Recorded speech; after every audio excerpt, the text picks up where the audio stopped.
चालाकी से बात कैसे करें। चालाकी से बात करने का मतलब ये है कि अगले बंदे को पता भी नहीं पड़े और उसको आप अपनी बातों से जीत भी लो, कन्विंस कर लो, अपने काम के लिए मना लो। चालाकी से बात करने का मतलब ये है कि आपके सामने वाले को लग रहा है कि उसका काम हो रहा है, उसकी जीत हो रही है, लेकिन एक्चुअल में आपका खुद का भी काम हो रहा है और आप अगले बंदे से अपना काम निकलवा सकते हो। जिंदगी में आपकी क्वालिफिकेशन से कहीं ज्यादा मायने होते हैं आपके कम्युनिकेशन के, यानी कि बात करने के तरीके के। इस वीडियो में मैं आपको ना केवल चालाकी से बात करना सिखाऊंगा बल्कि लोगों का दिल जीतना भी सिखाऊंगा, जो कि बहुत जरूरी है अगर आपको लोगों से काम निकलवाना है तो। खास तौर पर उनसे जो थोड़े से खड़ूस होते हैं, जिनको थोड़ा सा कन्विंस करना मुश्किल होता है। कभी आप किसी फेमस व्यक्ति का इंटरव्यू सुनिए, उनका स्पीच सुनिए, आप पाओगे कि वो जिस तरह से अपने फील्ड में एक्सपर्ट है ना, उसी तरह से अपने विचारों को व्यक्त करने में भी एक्सपर्ट है। वो लोगों को अपनी बातों से कन्विंस करना जानते हैं, उनके मन की बात को उगलवाना जानते हैं। आप में से कई लोग होंगे जो सोचते तो बहुत कुछ है, लेकिन जब किसी के सामने बोलने की बारी आती है ना, तो उनको डर लगने लगता है। वो भूल जाते हैं कि उनको कहना क्या है, कैसे बात करनी है और कैसे अगले इंसान का दिल जीतना है, कैसे उनको अपना फैन बनाना है।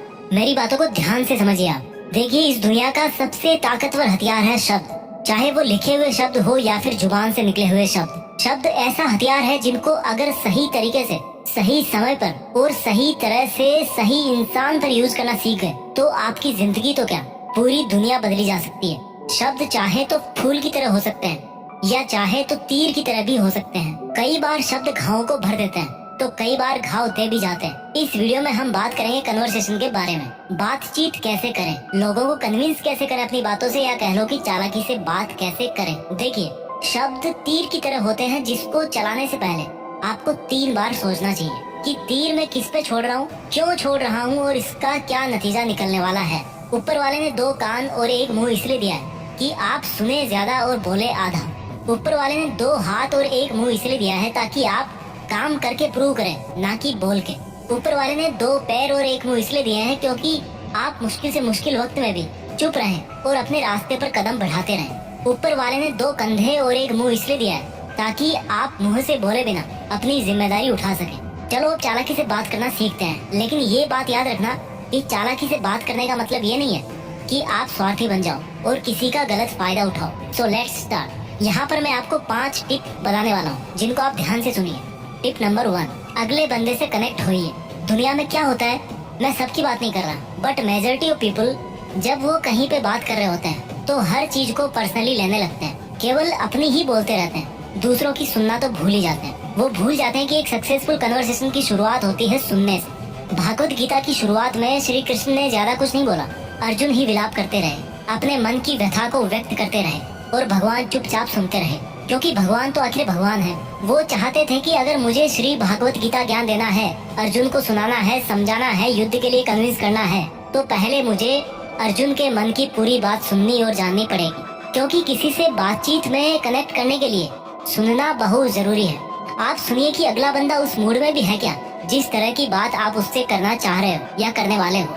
कहीं ऐसा तो नहीं कि वो किसी बहुत बड़े दुख से गुजर रहा है और आप उसको शॉपिंग करने के लिए जिद कर रहे हो। बात करने से पहले बोलना सीखिए और बोलने से पहले सुनना सीखिए। टिप नंबर 2, लोगों का दिल जीतना सीखें। लोगों को अपने साथ अच्छा फील करवाएं।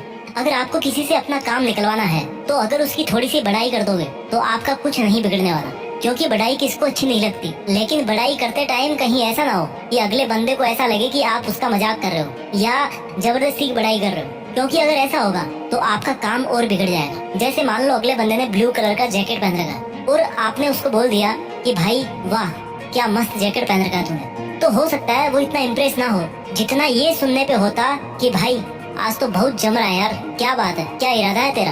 देखो, पहले वाक्य में आपने जैकेट का जिक्र किया, बट दूसरे वाक्य में आपने उस इंसान का खुद का जिक्र किया, जिससे उसको और ज्यादा अच्छा फील हो। पहले उनका दिल जीते और फिर अपना काम निकलवाएं। उनको पहले वो दीजिए जो उनको चाहिए, फिर वो आपको अपने आप वो देंगे जो आपको चाहिए। इससे बेहतर और जीनियन तरीका नहीं हो सकता किसी को कन्विंस करने का। टिप नंबर 3, इंटेलिजेंट बनिए। कम शब्दों में ज्यादा विचार व्यक्त करना सीखिए। इंटेलिजेंस का मतलब होता है कि चीजों को आसान बनाना। तो अगर आप अपने विचारों को कम से कम शब्दों में अगले बंदे तक नहीं पहुंचा पा रहे हो, then it means you are less intelligent. आपने कई लोगों को देखा होगा, जब उनको कुछ बोलना होता है या कुछ बताना होता है तो वो बातों को इधर उधर ज्यादा घुमाते हैं, सीधी सीधी बात नहीं करते। बातचीत को और ज्यादा मुश्किल कर देते हैं और ऐसे लोगों में फिर कोई इंटरेस्ट नहीं लेता है। आप में ये हुनर होना चाहिए कि आप मिनिमम वर्ड्स के अंदर वो बात बता पाओ जो आपको बतानी है। यही इंटेलिजेंस है, क्योंकि आज के टाइम में कोई भी खाली नहीं बैठा है। सब अपने अपने काम में और अपनी अपनी लाइफ में बिजी है। और आप खुद भी अपना टाइम खराब क्यों करोगे जब काम की बात 1 मिनट में बोली जा सकती है और उसके लिए आपका भी आधा घंटा खराब हो रहा है। जितना ज्यादा आप बोलोगे उतनी ही कीमत आपके शब्दों की कम हो जाएगी। किसी केमिकल में जितना पानी मिलाओगे ना, वो उतना ही डाइल्यूट और कम असरदार होता जाता है। इसलिए आप अपने शब्दों को डाइल्यूट मत कीजिए, कम बोलिए पर काम का बोलिए। लोग आपको बहुत पसंद करेंगे। टिप नंबर 4, अपना बोलने का तरीका सुधारिए। जो भी आप बोल रहे हो उसको क्लियर बोलो। कई लोगों को देखा होगा कि एकदम चिल्ला चिल्ला के बात करेंगे और किसी किसी की आवाज तो सुनाई भी नहीं देती, और कोई ऐसे बोलेगा कि उनका शब्द ही समझ में नहीं आएगा। स्पष्ट बोलिए और आपको उतने ही वॉल्यूम में बोलना है जितने में आपके विचार अगले बंदे तक पहुंच जाए। अपने शब्दों में, अपने वाक्यों में इमोशंस डालने की कोशिश कीजिए। जब आप बात कर रहे हो तो आपको अपने वॉल्यूम को उस माहौल के हिसाब से एडजस्ट करना होगा। कई बार आपको सेंसिटिव होना पड़ता है किसी किसी मुद्दे पे, तो उसको उसी तरीके से बोलिए। अगर अगला बंदा अच्छे मूड में है तो आप भी अच्छे मूड से बात कीजिए। अगर अगला बंदा किसी प्रॉब्लम से गुजर रहा है तो थोड़ा सा रुक के बोलिए, पहले उसकी प्रॉब्लम सुनिए, थोड़ा सा सेंटिमेंटल हो जाइए। भला अगर आप किसी का दर्द बांटोगे तो क्या उसको अच्छा नहीं लगेगा? आपके शब्दों से कहीं ज्यादा मैटर करता है आपका तरीका। शब्द वही हो सकते हैं लेकिन उनका मीनिंग अलग अलग हो सकता है। अब यहीं पर आप 2 सेंटेंस को सुनिए। पहला सेंटेंस है, यार क्या जिंदगी है, और दूसरा सेंटेंस सुनिए, क्या जिंदगी है यार। देखिए दोनों वाक्य एक ही है, लेकिन बोलने के तरीके से दोनों के मीनिंग अलग अलग निकलते हैं। शब्द तो हर किसी के पास होते हैं, जिसके पास जुबान है, जिसके पास